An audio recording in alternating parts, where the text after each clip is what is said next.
Die waterskaars Karoo skree nou nie juis visvang nie, maar danksy Ellen en Annabel Hobson se ondernemingsgees is Somerset Oos in die Oos-Kaap deesdae eerste klas vlieghengelbestemming vir geesdriftige plaaslike en buitelandse vlieghengelaars. Andre het gaan lyn nat maak. Na 20 jaar se stadslewe was dit tyd vir 'n verandering. Einde 2004 trek Ellen en Annabel Hobson Somerset Oos toe met 'n vlieghengeldroom in hulle agterkop. Ellen kom van hierdie geweste en het in sy hart geweet, hier is vlieghengelpotensiaal. Hy vlieghengel immers al sedert hy 13 jaar oud is in die Oos-Kaapse Karoo.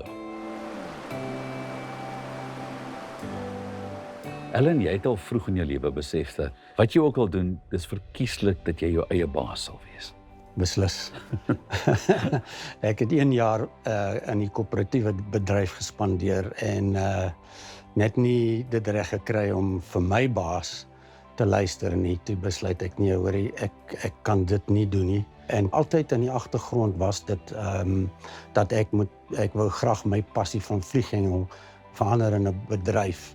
Maar die Karoo is nie 'n area wat jy vereenselwig dadelik met vlieghengel nie. So Glad nie. dit is iets wat jy besluit het dit kan werk. Die snaakste ding van die Karoo is, daar is baie water, maar dis alles ondergrond. En dan kry jy 'n situasie waar daar poele in die rivier is, waar die rotse eintlik die water uitstoot. En die natuur hierso, omdat dit fonteinwater is ongelooflik inseklewe eintlik, wat baie goeie kos vir die forel is. En as jy daaraan dink, jy staan in die Karoo in die somer, temperatuur is oor die 40 grade, en jy hengel vir forel wat 'n kouwater spesies is, dit maak nie sin nie. 'n Groot sleutel tot die sukses van jou vlieghengel-ekspedisie is die handgebinde vliegie kunswerk waarmee jy die vis flous. Die idee is om 'n insek so lewensgetrou as moontlik na te boots. Iets wat Ellen so goed regkry dat sy vliegies ook oor see in aanvraag is. Ellen, behalwe vlieghengel wat jy al van jongs af doen in die area en in Johannesburg, het jy ook vliegies gemaak van kleins af. Ek het, en die feit dat ek op 'n plaas groot geword het, het ek dan natuurlik verniet hare en vere gebruik, want daar was baie voëls en bokke en so aan. So ek het geleentheid gehad om van jongs af te speel. En elke keer as jy van die waters af terugkom, dan is daar nuwe idees. Dit maak vir Annabel mal, want sy sê nie nog geen nie. Het jy nie genoeg geleer nie? Die waarheid is, ek is oor die 20 jaar hierso en ek het elke goggel en kos wat vis eet, het ek genaboots. Want dit is belangrik. Dit is, jy vind die kos, jy vind die vis. Wat is van die gewildste vlee wat jy maak, wat mense van hou? Hier in die Oos-Kaap is die plathanne, the African clawless frog. Dit is hy die van sy lewenssyklus. Ja. Kry jy die paddevisie, en dit is seker een van my gewildste, en hier is 'n hele reeks van hulle, maar dit was die oorspronklike wat ek uitgewerk het. As ek na my kop onthou 'n paddevisie, dan lyk hy nie so harig en soveel, maar dit is natuurlik wat verander wat hy in die water gaan. Die groot ding oor vlieghengel is vorm, grootte, kleur en beweging. Beweging. So al die hare, verskillende hare wat jy gebruik, die materials wat jy gebruik, moet jy aan beweging dink. Hoe beweeg daai ding in die water? En dis hoekom ek die goed altyd toets, dat jy kan die ware Jakob naboots.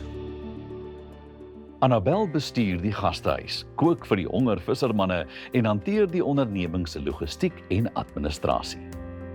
Is jy ook so passievol oor vlieghengel soos Ellen? Ek geniet dit, maar ek kan nie vir ure aan een staan en dit probeer uitwerk en al daai tipe van ding. Ek moet darm 'n vis vang om my geïnteresseerd te hou. En wat geniet jy die meeste van julle vlieghengel-ekskursies? Vir my is dit meer oor om uit te gaan in die natuur en ek hou daarvan om foto's te neem. Ek neem van die goggas en van die visse wat hy vang en dan sit ek in my boek lees. En wat geniet die mense so van hierdie ekskursies? Ek dink is die ongewone ondervinding, want hulle verwag nie dat hulle water in die Karoo gaan hê nie, dat hulle sulke goeie vlieghengel in die Karoo gaan hê nie. Hoewel baie van mening is dat Ellen net visvang vir 'n lewe, is sy in realiteit deurlopend besig om seker te maak dat daar geen tekort aan wilde forel in die waterstrome van die Karoo is nie. Nou mense dink jy vang heeldag vis, maar dis harde werk om die damme en die riviere vol te hou met vis. Die vis is afhanklik aan die watervloei, die sterkte, as dit konstant is, die temperatuur, die tyd van die jaar en so aan. So dit is bepaal eintlik jou draagkapasiteit. Hoe werk die proses om die vis in die water te kry en dat hulle broei of dat hulle groter word? Ons gaan in die Winterberge wat so 2-3 ure van ons is. Dit is saam met 'n afgetrede professor van die Rhodes Universiteit en ons vang dan die vis. Ons stroop die eiers. Basically you fertilize the eggs. Dan ry hy na sy broeifasiliteit en hy moet dan die eiers in bakke insit waar die water temperatuur, die suurstof is gekontroleer, laat daai eiers kan basies vat. En die hele tyd word hulle gevoer in daai broeihuis en dan is hy so 9 maande oud, dan word hy 'n fingerling, die lengte van jou vinger. En dan moet ek die goed gaan haal en dan in die berge kom ry. By elke poel moet jy nou afloop en gooi jy in. Maar van die visse wat jy insit as fingerlings, nie baie van hulle maak dit tot volwassenheid. As jy 30 in 'n poel gooi en die water loop redelik sterk konstant deur die jaar, sal jy op 'n goeie jaar sal net 10 van daai dit maak in 'n poel. Jaar 3, 5.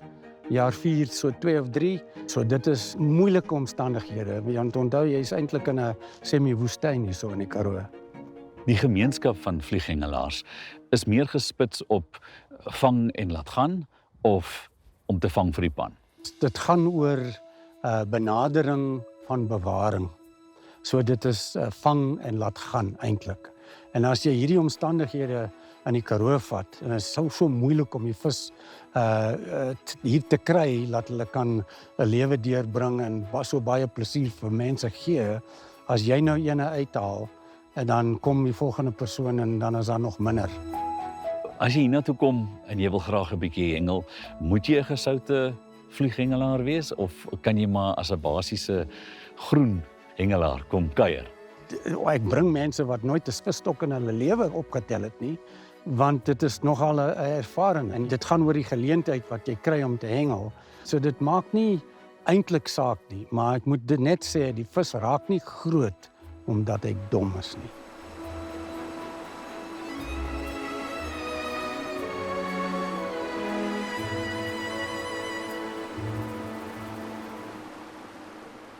Vlieghengel is in jou bloed. Jy doen dit al van kleins af. Dit moet seker ook 'n lekker gevoel wees dat jy dit vir baie mense ook kan deel. Beslis. Ek kry ongelooflike plesier uit ander mense te leer om dit te doen. En 'n verskil in hulle lewe maak. Want vir my dit is weer eens oor die respek vir die natuur. Want deesdae met die wêreld wat so vinnig omdraai, is daar bitter hierdie tipe plekke raak al hoe minder. So jy moet dit deel. Dit is net reg dat jy dit doen. Hier by die rustige waters van die Karoo kan 'n mens werklik stil word. Al onderbreking wat jy te wagte kan wees, is wanneer daai trofee groote forel hopelik vir jou vliegie val.